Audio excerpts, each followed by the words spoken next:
이번 영상에서는 카르텔, 트러스트, 콘체른 등 대표적인 기업 집중의 형태에 대해서 알아보겠습니다. 자유경쟁의 자본주의 경제 제도에서 모든 기업은 경쟁력을 바탕으로 시장에서 자기 영역을 확보하려고 하고 기업의 규모를 확대하여 성장하려고 합니다.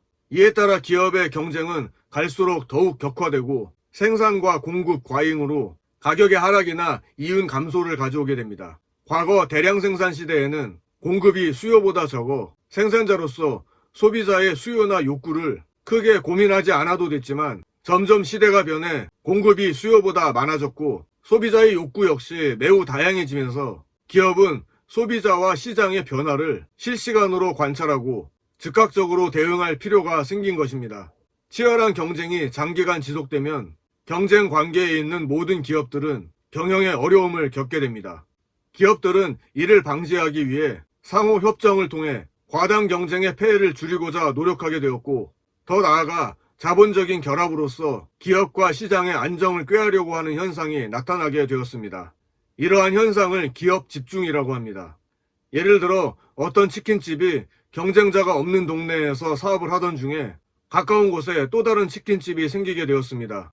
그런데 새로 생긴 치킨집이 기존 치킨집에 비해 가격을 낮춰서 판매할 경우 기존 치킨집도 가격을 낮추게 되고 서로 살아남기 위해 가격 경쟁을 벌이게 됩니다. 이때 치킨집이 둘 다 살아남는 방법은 가격을 경쟁적으로 내리지 않고 가격의 최하선을 설정하여 그 이하로 줄이지 말자는 협정, 일종의 담합을 통해 가격 경쟁으로 인한 출혈을 줄일 수 있는 것입니다. 또는 기존 치킨집과 신규 치킨집이 합병하여 1호점, 2호점 형태로 공동 운영하게 되면 소비자 가격에 대한 부담을 줄일 수 있게 되며 또 다른 경쟁자가 등장했을 때 규모의 경제를 비롯한 여러 가지 면에서 좀 더 경쟁력을 갖게 될 것입니다. 이와 같이 기업 집중은 짧은 시간에 자본의 확대와 활용이 가능하기 때문에 생산력의 향상이나 시장의 지배력을 높일 수 있게 합니다. 이러한 기업 집중의 목적을 크게 세 가지로 정리해 보겠습니다. 첫 번째로 시장 통제의 목적입니다. 경쟁을 제한하거나 배제할 목적으로 같은 업종이나 비슷한 업종의 기업들이 결합하여 불필요한 경쟁과 손실을 배제하고 독점적 이익을 누리고자 하는 형태입니다. 둘째로 경영 합리화의 목적입니다. 원료 공급 기업과 가공 제조업 및 판매 기업이 수직적으로 결합하여 생산 공정이나 기술 및 경영의 합리화를 추구하는 형태입니다. 셋째로 금융상의 이점입니다. 재벌 또는 금융업자가 출자 관계를 통해서 다른 기업을 지배하려는 금융적 목적으로 기업을 집중하는 형태가 여기에 해당됩니다. 기업 집중의 형태는 가장 대표적이고 기본적인 형태로 카르텔, 트러스트, 콘체른 등 세 가지가 있습니다. 먼저 카르텔부터 알아보겠습니다. 카르텔은 다수의 같은 업종이나 유사한 업종의 기업이 경쟁을 자제하면서 시장의 독점적 지배를 목적으로 경제적 이익을 얻기 위해 협정을 맺는 기업의 결합 형태입니다. 이 형태에 참가하는 기업들, 즉 카르텔 가맹 기업들은 동종 또는 유사 업종의 업체로서 법률적, 경제적으로 독립성을 유지하면서 협정에 의한 결합 관계를 갖기 때문에 수평적 결합입니다. 여기서 중요한 내용은 동종 또는 유사 업종끼리의 결합이라는 점, 그리고 법률적, 경제적으로 독립성을 유지한다는 점입니다. 만약에 가맹 기업 중 어떤 한 기업이 협정을 지키지 못했을 경우 자연스럽게 카르텔은 해체되거나 새롭게 구성될 가능성이 높습니다. 왜냐하면 각각의 기업들은 법률적으로, 경제적으로 독립성을 유지하기 때문입니다.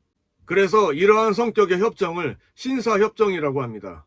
누군가 협정을 어겨도 법적 구속력을 갖지 않으며 다른 기업으로부터 도덕적 책임감 정도로 책임을 모면할 수 있기 때문입니다. 이 카르텔은 크게 세 가지 형태로 구분할 수 있습니다. 첫 번째로 판매 카르텔입니다.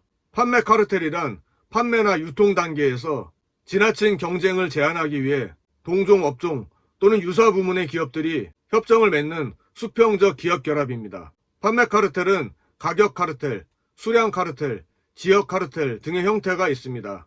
가격 카르텔의 경우 가격의 최하선을 정하거나 가격을 동시에 같은 금액이나 같은 비율만큼 올리는 것과 같은 내용의 협정을 맺습니다. 수량 카르텔은 상품별로 판매할 수 있는 수량을 제한하여 지나친 경쟁을 자제하는 협정입니다. 지역 카르텔은 각 회사별로 판매 전담 지역을 할당하여 판매하자는 협정입니다.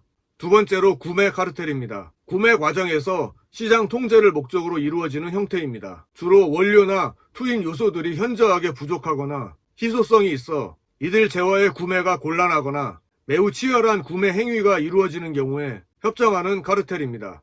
한 기업이 희소 가치가 있는 재화를 선점하는 것을 방지하기 위한 협정이라고 보시면 되겠습니다. 세 번째로 생산 카르텔입니다. 가맹 기업이 서로 생산 활동에 관한 내용을 협정하는 경우를 말합니다. 과잉 생산을 방지하기 위한 생산 제한 카르텔, 가맹 기업이 소유하고 있는 특허를 상호 이용하고자 하는 특허 이용 카르텔 등이 있습니다. 하지만 이러한 형태로 가맹 기업들이 담합하여 카르텔을 행사할 경우 소비자는 거래상의 손실을 피할 수 없게 됩니다. 우리나라에서는 현재 카르텔에 대해서 물가 안정 및 공정거래에 관한 법률과 소비자 보호법을 제정해 놓고 소비자를 보호하고 있습니다. 그럼에도 불구하고 많은 업종의 기업들이 국내에서 담합 의혹을 받거나 실제 담합이 적발되어 과징금을 추징당한 사례가 있습니다. 최근 언론에 공개된 사례를 보도록 하겠습니다. 교복, 비료, 일반 의약품, 부동산, 철근, 전자제품, 레미콘,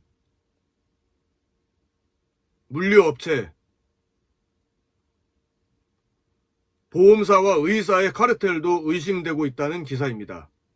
지금 보여드린 기사들 중에는 의혹만 제기된 경우가 있고 실제 담합으로 확인된 사례도 있습니다. 다만 아니면 말고 식의 의혹 제기가 아니라 정확한 정황을 파악한 후에 문제를 제기하는 것이 합리적이라는 관점도 기억해 두시기 바랍니다. 실제 2019년 4월에 이 기사에 따르면 2012년 3월 공정거래위원회에서 국내 라면 제조회사 4개사에 대해 가격 담합을 발표했고 과징금을 부과했습니다. 하지만 농심은 부당함을 이유로 행정소송을 제기했고 그 다음 해인 2013년에는 미국에서조차 집단 소송을 당했습니다. 하지만 2015년 12월 농심은 국내 대법원에서 담합 과징금 부과 취소 소송에서 승소했고 2018년 12월에는 미국에서도 농심이 승소함에 따라 2019년 3월 원고도 항소를 포기하고 사건은 종결되었습니다. 하지만 소송 기간인 7년 동안 농심의 라면 시장 점유율은 하락했고 농심은 나쁜 기업이라는 이미지를 얻게 된 것입니다. 즉 공정위의 섣부른 판단에 농심과 한국 라면 업계는 7년의 세월을 잃었던 것입니다. 물론 이러한 부당한 사례는 철저히 막아야겠지만 소비자들의 피해를 줄이기 위한 여러 관찰과 감독 작업들이 필요한 상황임은 부인할 수 없습니다. 카르텔을 좀 길게 설명드렸는데 카르텔을 잘 이해하면 나머지 트러스트나 콘체른도 이해하기 쉽습니다. 계속해서 트러스트에 대해서 알아보겠습니다. 앞서 카르텔을 동종이나 유사 업종의 결합이라고 설명했습니다. 지금 알려드릴 이 트러스트도 동종이나 유사 업종의 결합입니다. 다만 카르텔과 다른 점이라면 카르텔이 법률적, 경제적으로 독립성을 유지하는 반면 트러스트는 독립성이 상실된다는 것입니다. 다시 말해 2개 이상의 기업이 자본적으로 연결되어 새롭게 구성된 기업 집중의 형태인 것입니다. 대체로 트러스트는 기존의 대기업이 다른 기업을 흡수하는 경우가 많고 경영 다각화, 경영 규모의 확대, 업계의 재편성, 생산 공정의 합리화 등과 같은 비용 절감의 목적이 있습니다. 또한 트러스트의 합병 방식은 앞서 언급한 흡수 합병과 신설 합병이 있습니다. 다음으로 콘체른에 대해 알아보겠습니다. 앞선 두 가지 형태가 동종 또는 유사 업종의 결합이라면 콘체른은 동종이나 유사 업종은 물론 전혀 다른 제품을 생산하는 업체를 포함한 여러 기업이 각각 법률적 독립성을 유지하면서 자본 또는 금융 관계를 통해 결합된 형태입니다. 즉 카르텔과 트러스트와는 달리 업종에 관계없이 산업과 금융의 일체화에 의한 자본 지배를 목적으로 합니다. 카르텔과 트러스트의 한계를 극복하고 고도의 기업 집중을 목표로 한 형태인 것입니다. 다만 각각의 기업은 법률적 독립성은 유지되지만 경제적 독립성은 상실되는 형태입니다. 독일에서는 이와 같은 형태를 콘체른이라고 하지만 미국에서는 지주회사라고도 합니다. 콘체른의 형태도 크게 3가지로 구분할 수 있습니다.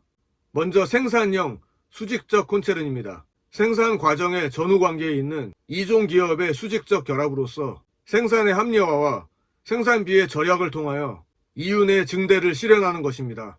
경영학에서 수직적이라는 표현은 원자재를 만드는 기업과 소비재를 만드는 기업과의 관계를 말합니다. 예를 들어 밀가루 회사와 제빵 회사의 결합 구조가 수직적 콘체른이라고 할 수 있습니다. 두 번째로 판매형, 수평적 콘체른입니다. 거래상 관련이 깊은 동종기업이 수평적으로 결합하여 판매를 합리화하는 데 그 목적이 있는 콘체른입니다.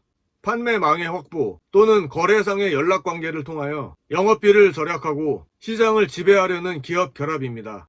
예를 들어 냉동 만두 회사와 아이스크림 회사가 결합하면 소매상의 냉동고를 공동 사용하여 유통비를 절약할 수 있게 됩니다. 세 번째는 금융형, 자본적 콘체른입니다. 은행, 보험회사, 증권회사와 같은 금융기관이 타 기업에 장기 대부를 하거나 주식 참여 및 주식 발행 인수 등에 의해 금융상의 결합 관계를 형성하여 해당 기업으로 하여금 자사의 지배 관계에 있도록 하는 형태입니다. 우리나라의 재벌 기업들이 여기에 해당됩니다. 이러한 기업 집중의 형태는 시간의 흐름에 따라 그 규모가 커지게 되면서 독점적인 지위를 갖게 됩니다. 따라서 점차 법의 규제를 받게 마련입니다. 이에 따라 기업들은 새로운 기업 집중의 형태로 전환하게 되었는데 대표적인 것이 기업 집단, 콤비나트, 콩글로머릿 등이 있습니다. 이번 영상에서는 기업 집중의 의미에 대해서 알아보고 카르텔, 트러스트, 콘체른 등 세 가지 대표적인 기업 집중의 형태에 대해서 알아보았습니다. 끝까지 시청해 주셔서 감사합니다. 도움이 되셨다면 좋아요 클릭해 주시고 계속 영상을 받아보실 분은 구독 부탁드립니다.